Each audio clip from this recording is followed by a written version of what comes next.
The following broadcast is brought to you by Public House Media.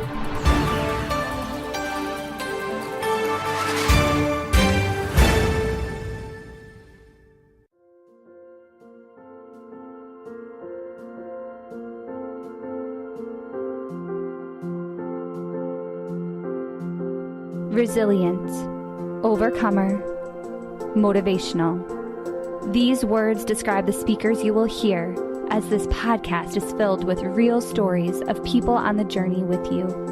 They have been through hardships, obstacles, or setbacks, and want to encourage you that you are not alone.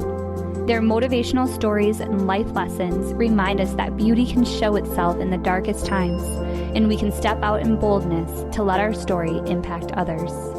I'm your host, Liz Colburn, and today's guest has a motivational mantra to share with you.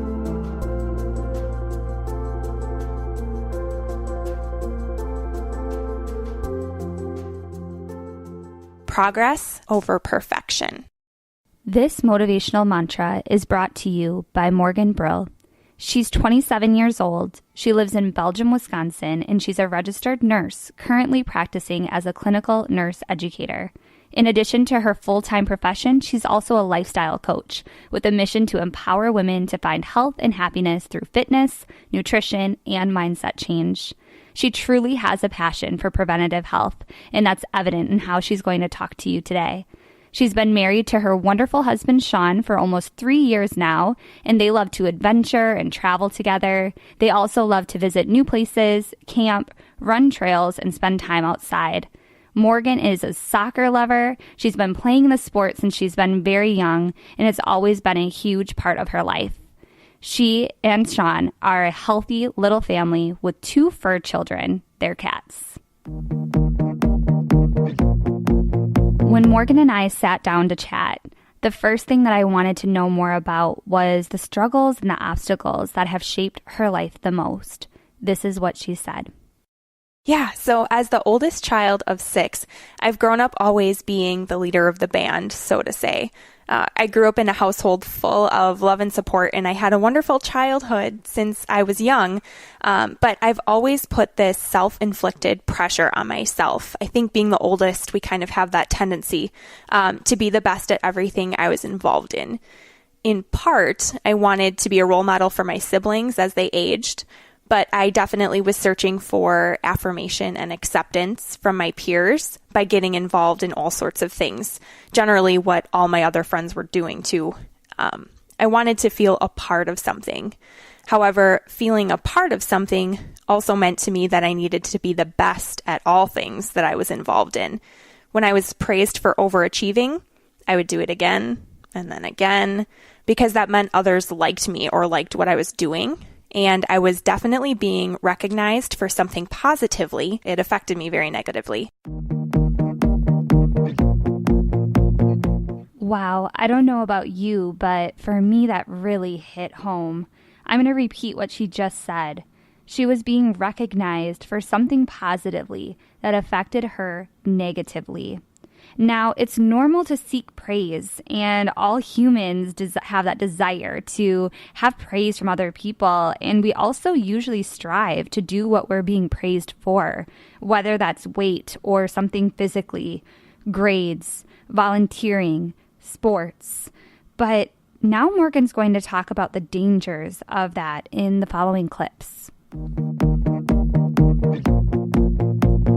I became controlled by the good others saw in me, which came out as perfectionism. Even though on the inside, it made me more and more insecure as people saw me the way they did. This continued from my younger life into my teen years and on into college. I learned some hard lessons about priorities and how to say no.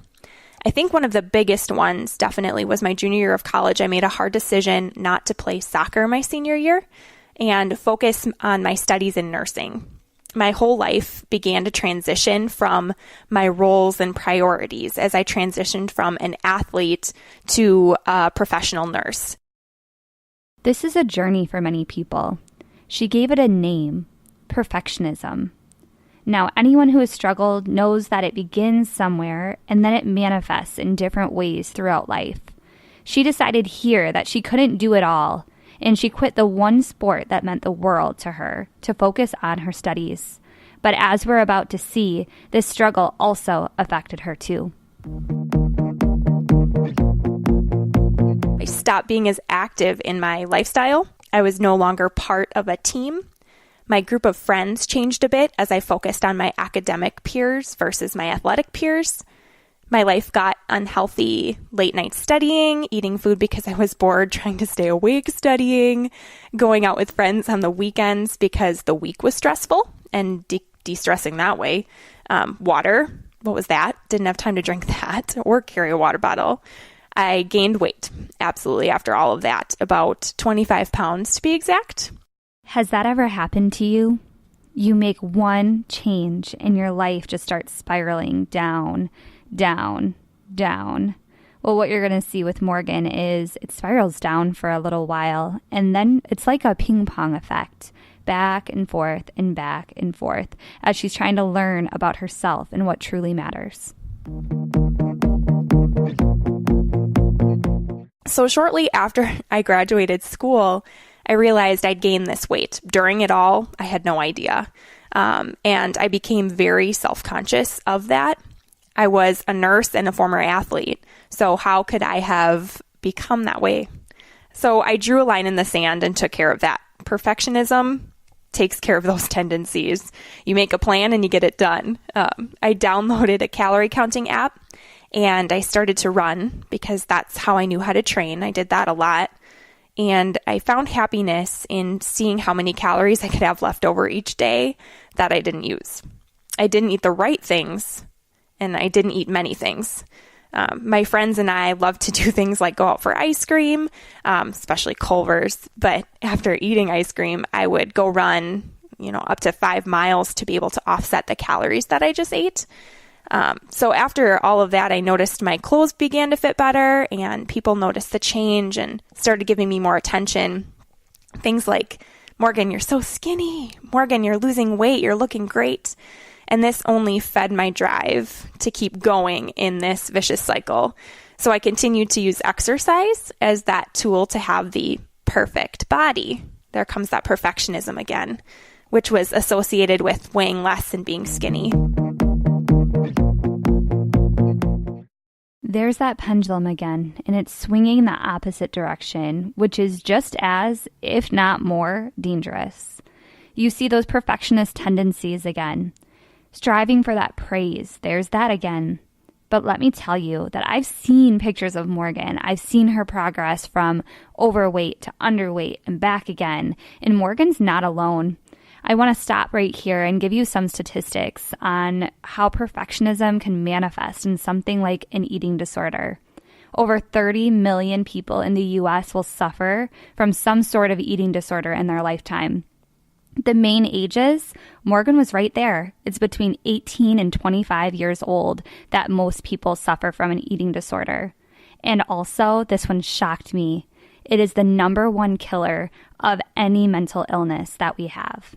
So Morgan is struggling through how this perfectionism is manifesting in her life. But I love this part in her story because she talks about her supportive network of people that are going to swoop in and tell her some things that she needs to hear. Eventually, with the support of my friends and family, they began to notice that I was having these tendencies, and they would plant seeds that I was going too far with it. And they were really supportive, and this helped me work my way out of something so negative. Then Sean and I got engaged. That's the next part of this story. My wonderful husband. It was one of the best nights of my life. But again, then thinking of wedding and engagement and plans, that sent me into a spiral of my weight control again. I had to look perfect for my wedding day. So insert the previous story here of me in college, having those perfectionistic tendencies, losing the weight, being very controlling. Now it came out again at a second point in my life. I was small enough that on our honeymoon 2 months later, I gained back 10 pounds in 1 week. 10 pounds in 1 week because I wasn't exercising and I was eating all sorts of things I don't normally eat. And this is when I put my foot down. I was sick of making myself miserable to attain whatever perfect meant. My body wasn't having it. My mind wasn't having it. My relationships weren't having it. And I wasn't going to get there, and I needed to be okay with not getting there, and getting there being perfectionism. I was still struggling with my weight, my image, and self-love, no matter what the scale said to me or what the mirror looked like. Perfect wasn't worth it. I needed to do something different. So I turned to a friend who had a weight loss journey, and I was looking for the same thing, but in a constructive manner. I still thought I had to lose that 10 pounds at that time, but I wanted to do it the right way. I wanted to be happy. I wanted confidence, and I knew I could do it. I just needed a plan, something perfectionists love, a good plan, structure. So I thought I needed physical transformation, but I was absolutely 100% wrong. My journey didn't need to start on the outside. It needed to be rewired on the inside. And this is where I began to find beauty in my journey. If you haven't guessed her life mantra by now, you know it has something to do with perfection. You got it. Her mantra is progress over perfection. Because what Morgan is saying is so real to so many, especially women. I feel like we beat ourselves up and we're trying to attain this image and attain the standard for ourselves. And in the long run, it's progress that matters, because we're never going to be able to reach that perfectionistic standard that we're setting for ourselves. Do you need to hear that today? Do you need a gut check? Do you need to be told that you're beautiful through the journey? Well, Morgan's going to continue on talking about how she did just that, find the beauty in her journey. I figured out that control and perfectionism were almost synonymous. I would control what I could, like my weight and how much I was eating, because that's all I could at the time. I desired to be perfect in all areas of my life, even in situations that were completely dictated by a set of circumstances that weren't mine. I was trying to control the uncontrollable, and it manifested this way. For example, what others thought of me was something I couldn't control, but I wanted to be accepted, so I did what I had to find that acceptance and love. My journey forward began when I started to dig into personal development, or my mind. I began to focus on what I thought of me and what brought me happiness. I didn't realize I struggled with perfectionism until I started to listen to podcasts or audiobooks, and they talked about things like living on the other side of fear, goal setting, fear of rejection, mind over matter, or why people quit what they start and why they can't stay consistent. And then it clicked. It became so obvious to me. I needed to recover from perfectionism. Are you somebody who needs to recover from perfectionism? Today could be your day. All you need to do is decide within yourself that today is the day that you can draw your line, just like Morgan did, and dig into what makes you happy, what fulfills you, and using tools that are out for you, like podcasts and personal development books and things to better your mind and better yourself. All you need to do is start with a decision like she did to help yourself recover from whatever's binding you. And with that inner change in my mind, my physical appearance began to change too, for the better. I didn't need to lose weight. The 10 pounds I gained needed to stay on and more. I started to smile again. I found strength, inner and outer. I was proud to gain weight because it was muscle, and I was okay with that. I grew into a leader. I found mental clarity, and I began allowing myself to dream. I deepened existing relationships and was able to identify who didn't bring value to my life. And I learned to seek God first and gave control to Him because I'm made in His name for my own unique purpose. Life got so good, and it stayed so good, and it keeps getting better. The thing I love most about Morgan is her heart. She has a heart for the things she's talking about, her own personal journey, why she wants you to know that she's in the trenches with you, and what she wants you to learn from her story. She has a heart to give back. She wants this to empower you. She wants this to strengthen you. And I can speak from experience that talking about this stuff makes somebody super brave. Being vulnerable, being willing to share your heart like this is such a beautiful thing. She has a hope. She believes that in sharing her story, it's going to help listeners evaluate what expectations they have for themselves and how their expectations can be used for the good and for something that brings beauty to them, something that brings strength to them, and something that helps them persevere. Here's what she has to say. I desire to help you understand that there is no such thing as failure and not being good enough. So go ahead and give yourself permission to relieve that pressure right now. When something doesn't work out, you learn from it. Give yourself grace and try again. Sometimes we need to learn 100 ways not to do something before we figure out the correct way to do it, and that's normal. You are normal. If you take nothing else from what I said, I urge you to start to understand this. It's that no one can attain perfection. Do you believe that? In closing, Morgan wants to remind you that it is okay to be perfectly imperfect. That means you are being true to you, you are being authentic and in tune with the desires of your own heart and soul. That is where you will begin to find progress. Thank you for joining me and my guest, Morgan Brill, for today's episode of Motivational Mantras. This show is presented by Public House Media, where all people have a voice. I'm so humbled that you tuned in to hear one of the many testimonies that will be shared on this podcast. I hope you are learning to find the beauty in your journey and continue tuning in so we can grow together each week. You can find both of my podcasts each week, Monday mornings for the show The Morning Uplift, and on Friday mornings for Motivational Mantras. Please feel free to contact me at lizcolburnbb@gmail.com. I love to hear from my listeners. May God watch over you throughout your weekend, and may your light shine for all to see.